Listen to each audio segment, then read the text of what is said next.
vinde a Betel transgredir, a Gilgal e multiplicar as transgressões, e cada manhã trazer os vossos sacrifícios, de 3 em 3 dias, os vossos dízimos, e ofereceis sacrifícios de louvores do que é levedado, e apregoai ofertas voluntárias e publicai, porque disso gostais, ó filhos de Israel, diz o Senhor Deus. Também vos deixei de dentro limpos em todas as vossas cidades, e com a falta de pão em todos os vossos lugares. Contudo, não vos convertestes a mim, diz o Senhor. Além disso, retiro de vós a chuva 3 meses ainda antes da ceifa, e fiz chover sobre uma cidade e sobre a outra não. Um campo teve chuva, mas o outro, que ficou sem chuva, se secou. Andaram 2 ou 3 cidades, indo a outra cidade para beberem água, mas não se saciaram. Contudo, não vos convertestes a mim, diz o Senhor. Perigos com o crestamento e a ferrugem, a multidão das vossas hortas, e das vossas vinhas, e das vossas figueiras, e das vossas oliveiras, devorou o gafanhoto. Contudo, não vos convertestes a mim, diz o Senhor. Enviei a peste contra vós outros, à maneira do Egito. Os vossos jovens matei-os à espada, e os vossos cavalos deixei-os levar presos. E o mau cheiro dos vossos arraiais fiz subir aos vossos narizes. Contudo, não vos convertestes a mim, disse o Senhor. Subverti alguns entre vós, como Deus subverteu a Sodoma e Gomorra, e vós fostes como um tição arrebatado da fogueira. Contudo, não vos convertestes a mim, disse o Senhor. Portanto, assim te farei, ó Israel. E por que isso te farei? Prepara-te, ó Israel, para te encontrares com teu Deus. Porque é Ele que informa os montes, e cria o vento, e declara ao homem qual é o seu pensamento, e faz da manhã trevas, e pisa os altos da terra. Senhor Deus dos exércitos é o seu nome. A gente está num momento tão contraditório que, de um lado, a gente estava conversando quase agora, vocês falando que as pessoas gostam disso, né? As mulheres precisam ser libertas, mas elas gostam de pregação que reforça a submissão. As pessoas são injustiçadas, mas elas gostam, ou elas acham que a vida é assim mesmo, e quem pega contra isso deve ser diabólico e tudo.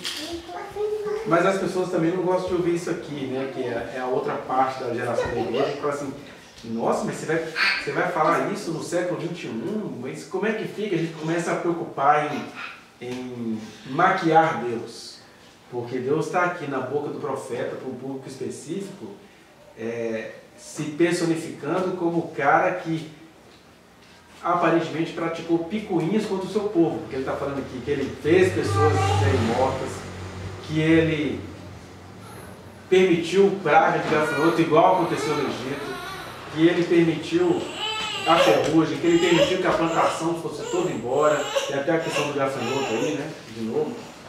E aí o texto está dizendo que isso é Deus falando na boca do profeta. O profeta não está inventando, não. Para metade do povo, esse cara era um amargurado, né, porque isso aí todo mundo lê depois. Na verdade, eles nunca leram até hoje, tanto é que Israel está lá se achando gostosão, matando outros povos. Mas aí Deus está falando que colocou enfermidades, que matou uns, que fez chover no lugar, mas deixou em outro lugar as pessoas morrerem de sede, que deixou eles irem de cidade em cidade buscando água para chegar no lugar. Ele até fala: deixei vossos dentes limpos, significando assim, vocês tinham tanta fome que nem sujavam os dentes, né? Porque não tinha nem o que comer para sujar. Eles vão usando expressões sarcásticas para um povo que conhecia o amor dele, a voz dele, a graça dele, nunca se importou com aquilo. Israel nunca se importou com o culto divino, já está agora se importando com a terra deles, né?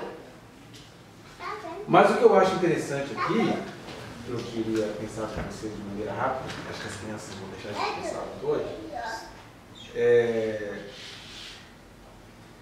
é que a gente precisa, como se diz, a gente precisa deixar a carapuça servir, a gente precisa pegar para nós algumas coisas, a gente precisa entender que do ponto de vista individual, do ponto de vista particular, de vez em quando eu oro assim: Deus, meu Deus, não aguento mais gastar com remédio, eu prefiro pagar o dízimo. Porque a gente vai se tornando tão cheio de conhecimento, vai se tornando tão arrogante, vai se tornando tanta coisa, que você vai vendo o povo de Deus dividido em 2 grandes grupos, né? Tem o povo da barganha, que haja assim, não, Deus é o Deus de aliança, então eu faço um propósito com Deus e Ele vai ter que cumprir. Que é uma heresia, uma blasfêmia, uma barbaridade, porque Deus não precisa barganhar nada com ninguém. Por outro lado, a gente fica tão engraçadinho. O que é um engraçadinho? Na verdade é um desgraçadinho.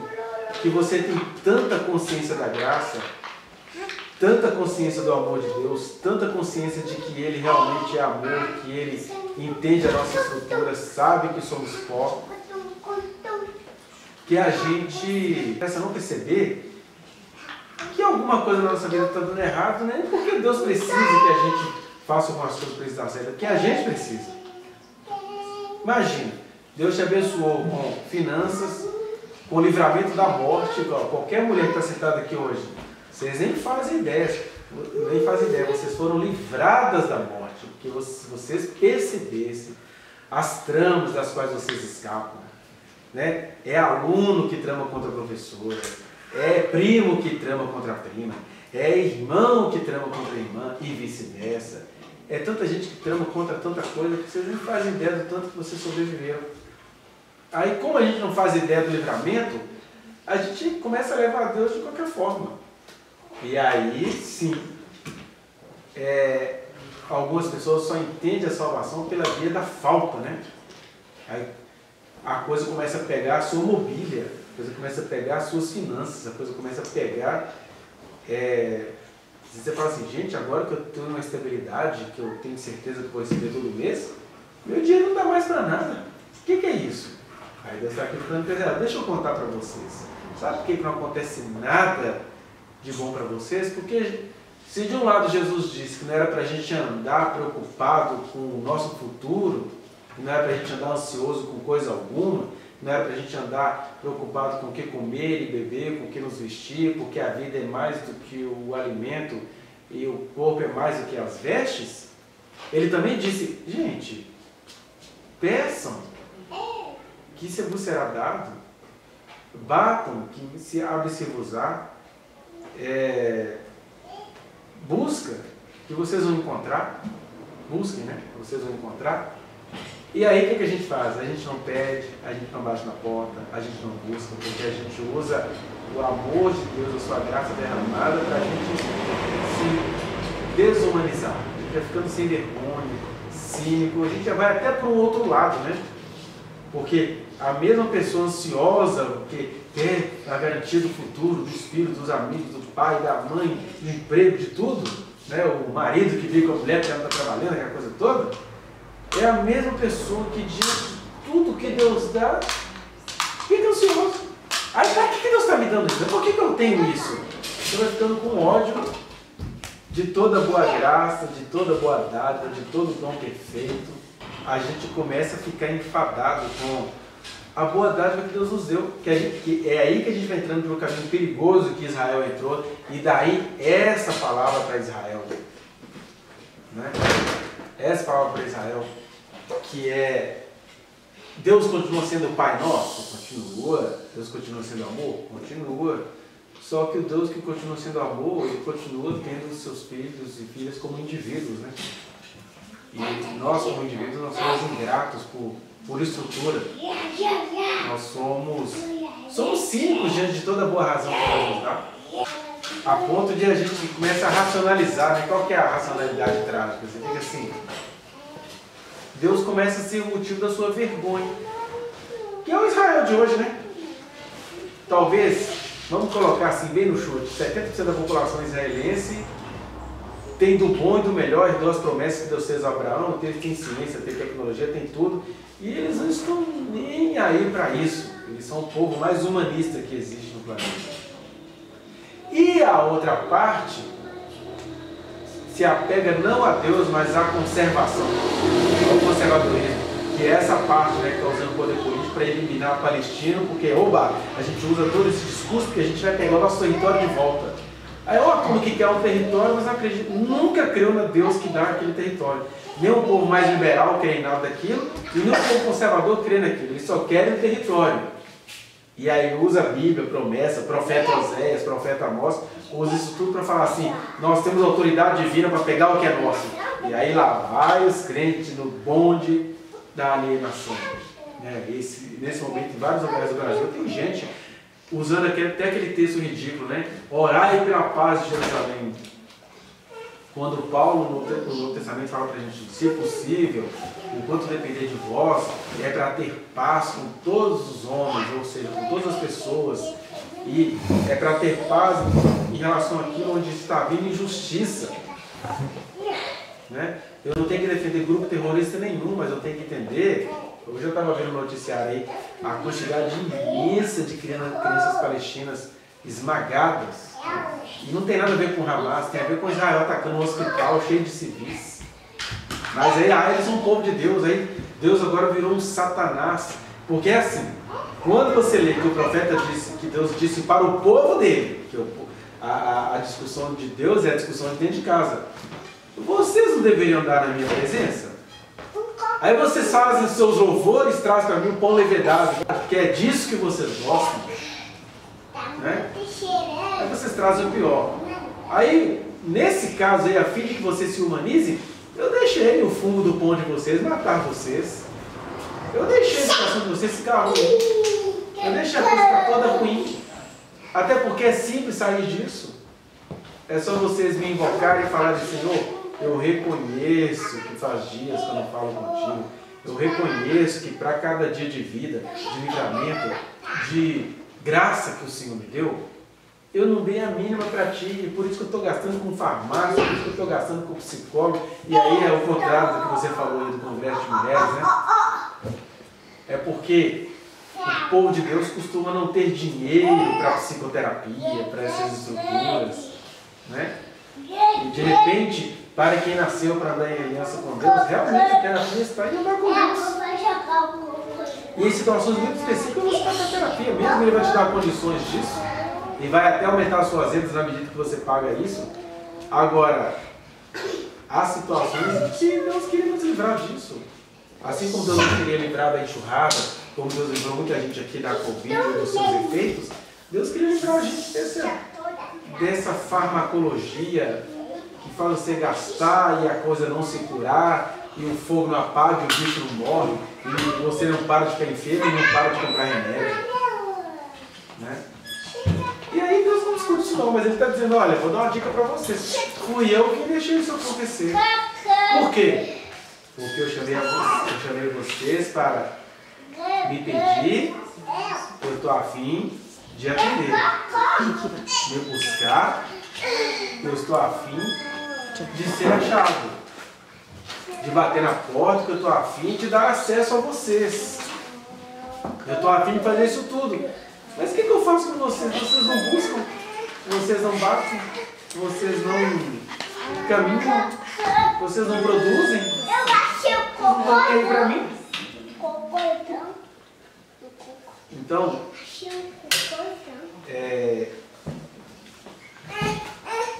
talvez é isso que eu me lembro de uma certa feita que o grupo estava tendo uma mensagem do amor de Deus, do Pai Nosso, aquela coisa toda, daquele clone de pregação. E aí Deus tomou alguém nos mistérios e falou assim, olha, eu não sou nada disso aí. Porque Deus não está nem para a estética de pregação. Deus não está nem aí para a pregação da graça, nem para a pregação da lei. Deus não está nem aí para a flor de lis. E Deus está super aí, eu falei flor de lis, né? E Deus está super aí para a pastora Nadir, porque é isso. A profecia é aquela coisa escrachada para essa gente. Porque Deus está aí para corações que precisam se converter. Então, de repente, até essas crianças agitadas aqui, é como se fossem esses gafanhotos de Deus para nossa vida. Viu?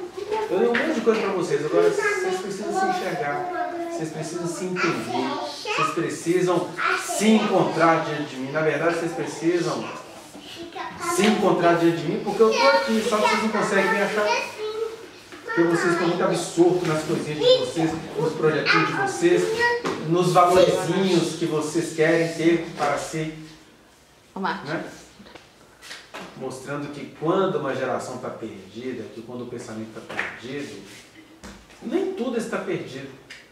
Mas o caos é para a gente clamar, é para a gente procurar, é para a gente se perguntar por que isso está assim. O que está acontecendo? E aí, de repente, a mensagem que Deus tem pra gente, que já anda com Ele há tanto tempo, que vivemos a experiência de que Ele é o Pai nosso. Eu sou o pai de vocês todo dia, mas como vocês não me tratam como o pai de vocês todos os dias, e vocês precisam entender isso para que vocês sejam salvos, porque Deus não é carente. Deus não está precisando ser tratado como pai. Mas a gente precisa tratá-lo como pai, porque nisso está a nossa humanidade. Aí, puxa, vocês vivem diante de mim como se vivessem diante das trevas? Por isso. Vão gastar com farmácia, vão gastar com medicina, vão ficar desempregados, vão ficar sem destino, vão ficar sem opção. É essa a mensagem de Deus através da boca do profeta Amós. Meio que uma repetição do Oséias, né? Então, mas por que a gente está pensando nisso, assim, num grupo tão aparentemente coeso? É porque nós somos um grupo coeso, mas é um grupo do qual Deus espera alguma coisa. Deus espera a busca, Deus espera discernimento, quebrantamento no dia a dia. Deus espera isso de todos nós aqui. Ninguém aqui tem escapatória disso. De maneira que, não estou nem falando isso aqui para ser pesado a ninguém, estou dizendo gente, a porta ainda está aberta. Mulher nenhuma aqui precisa reproduzir as violências que as mulheres sofrem, não. Vocês foram chamadas para serem livres, mas nem é livre no movimento feminista ou livre na doutrina de igreja. É livre na minha presença. É livre no sentido de, Senhor, o que o Senhor quer para mim? Homem que sou na tua presença, mulher que sou na tua presença, ser humano do século XXI que sou na tua presença. Me dá um emprego de 4 horas.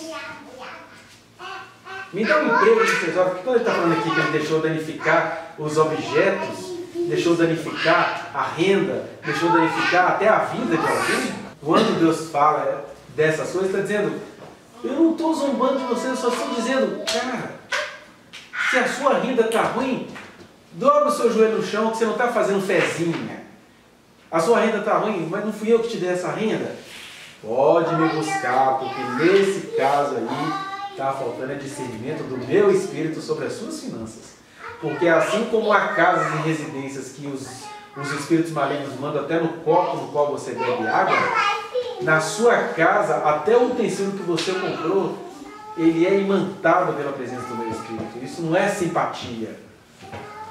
Isso é nada mais nada menos do que a bioenergética do meu espírito, que se movia sobre a face das águas. Então, se toda a terra está cheia da tua glória, da sua glória, quanto mais os seus objetos deveriam estar cheios da minha glória. É aquilo que a Carla contou, de ela ter intuições que até a arrumação de um móvel dela estava espiritualmente determinada, e está. E Deus fica assim, puxa, eu estava esperando que você fosse grata a mim por essa impressão. Ela foi. É que tem gente aqui que não está sendo. Né? Então isso não é simpatia, não é energia positiva. Isso é você literalmente reconhecê-lo em todos os seus caminhos. Todos os seus caminhos incluem até a compra dos seus utensílios. Eu não estou aqui falando de nenhum paganismo de Igreja Universal que manda você doar seus móveis para ter um lugar no reino de Deus, e nem de paganismo de que, ai meu Deus, ora em cima de tudo para tudo ficar energizado. Eu estou falando de gratidão. Se tem uma energia que precisa ser pregada aqui, é a gratidão de você ter recebido, quando não foi informação exclusiva, com uma percepção específica. Essa percepção que você contou, né?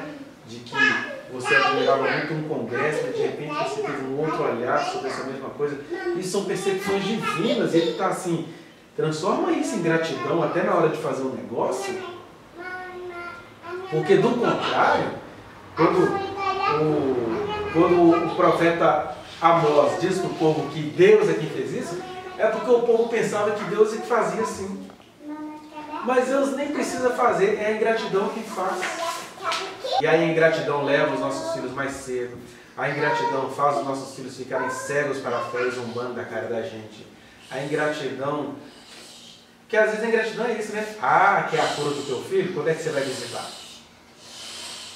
Ah, que é a conversão dos seus filhos? Já saiu para cuidar dos meus filhos? Porque os teus filhos são meus, mas deles, eu vou cuidar quando você cuidar dos meus. Deus está falando dessas dinâmicas, né? Porque esse povo aqui que oferecia fruto levedado a Deus, é o mesmo povo que fazia programinha na entrada do templo, que o profeta Amós profetizava precisamente quando na porta do templo tinha um monte de prostitutos cultuais. Aí lá, para Astarote, para as divindades cananeias, babilônicas e assírias, eles faziam aquele sexo cultico mesmo. Tá vendo? Que é uma coisa meio parecida assim com fuxico gospel. Achei legal que eu vi a pastora Nadir falando essa semana, que Deus disse a ela que ele abomina o fuxico gospel, porque ele falou assim que fuxico é uma palavra que tem uma origem inclusive maligna, que é aquele soprar na intimidade das pessoas para você contaminar os espíritos uns dos outros, uns contra os outros, que é o ápice de colocar uns contra os outros. Aí você cria um negócio chamado fuxico gospel, eu abomino isso, porque ela estava contando que Deus disse para ela, fuxico gospel, que chamou ele para uma entrevista. Deus falou assim, você não vai dar entrevista para essas pessoas. E Deus fala assim, cara, você não lembra que Deus já falou isso para a gente. Eu lembro uma vez que Deus nos disse que a gente ia congregar em determinada igreja, e a gente estava um pouquinho temeroso de que essa igreja onde a gente iria congregar fosse universal. Eu vou falar porque Deus falou isso para a gente, então chamem isso de invenção se quiserem. Aí Deus falou para a gente, jamais vou colocar vocês em lugares que eu abomino. Ele estava se referindo na igreja universal.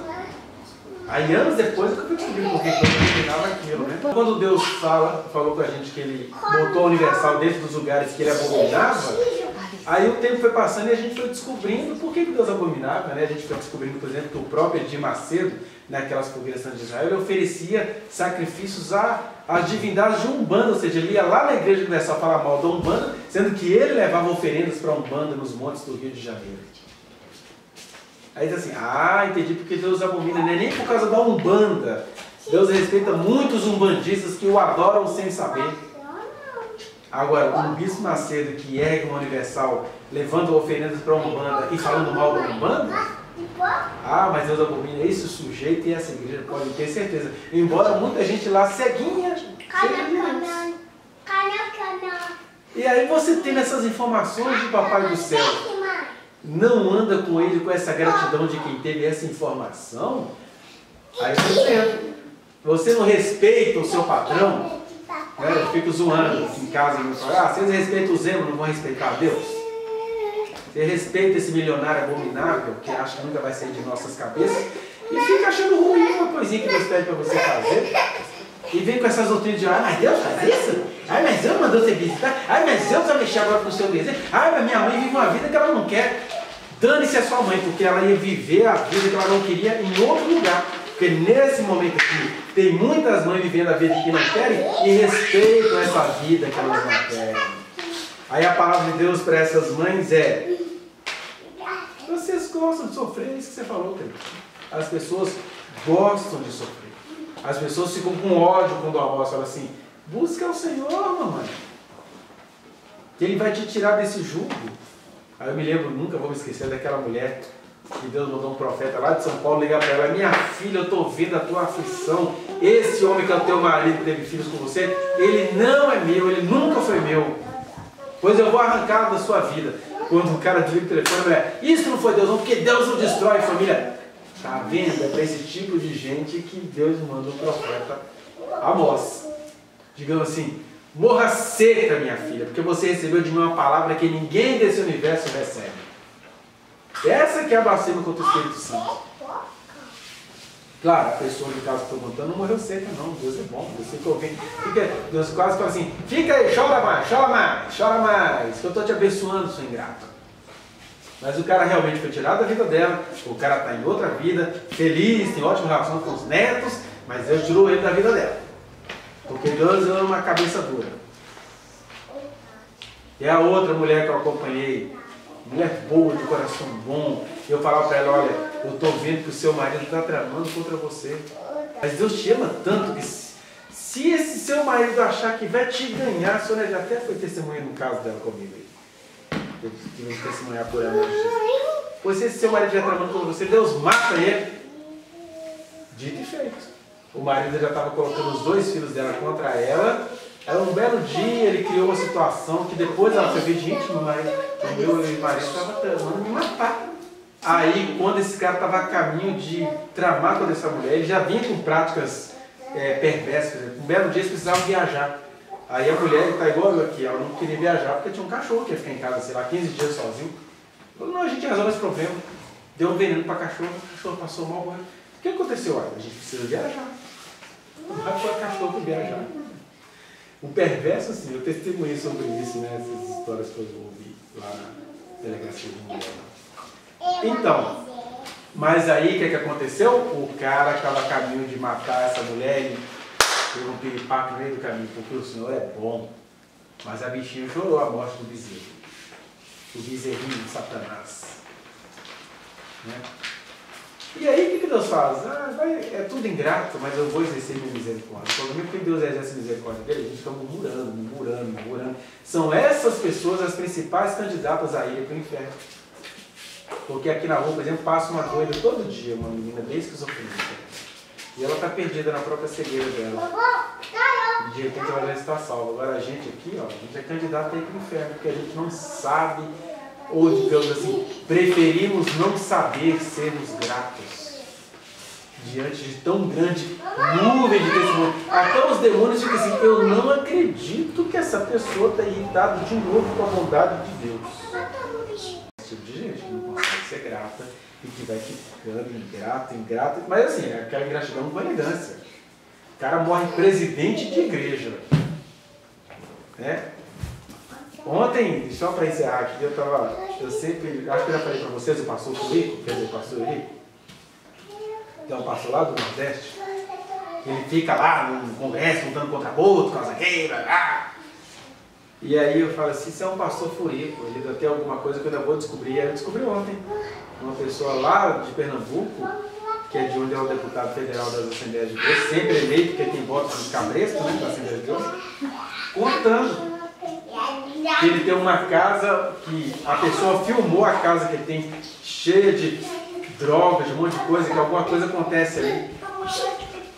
E que a pessoa tinha uma loja do lado dessa casa, arrombaram essa casa, que sabiam que ela era abandonada, e entraram na loja dessa pessoa e roubaram tudo, gente de igreja.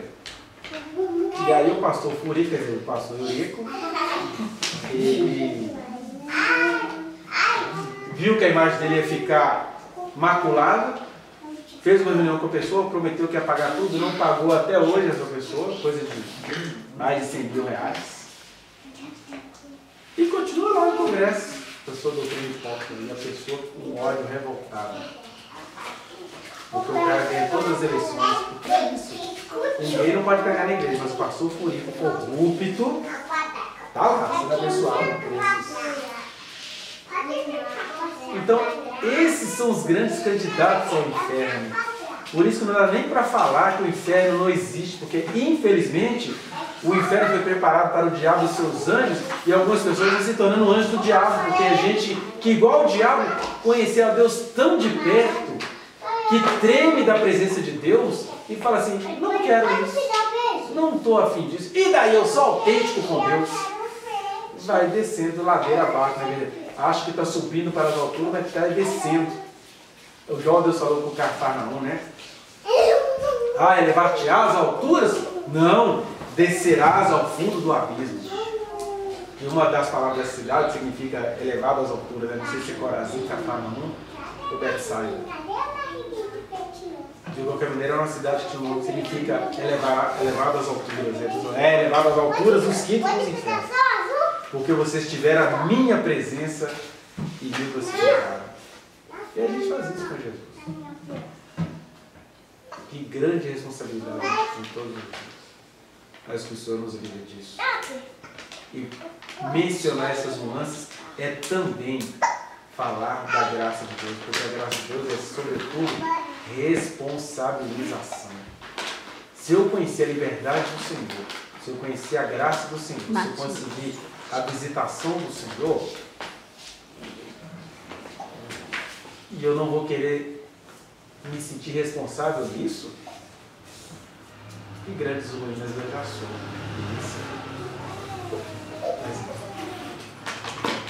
Não se esqueça de dar o like nesse trechinho de vídeo, compartilhá-lo e se inscrever neste canal, apertar o sininho para você receber as notificações. Muito obrigado.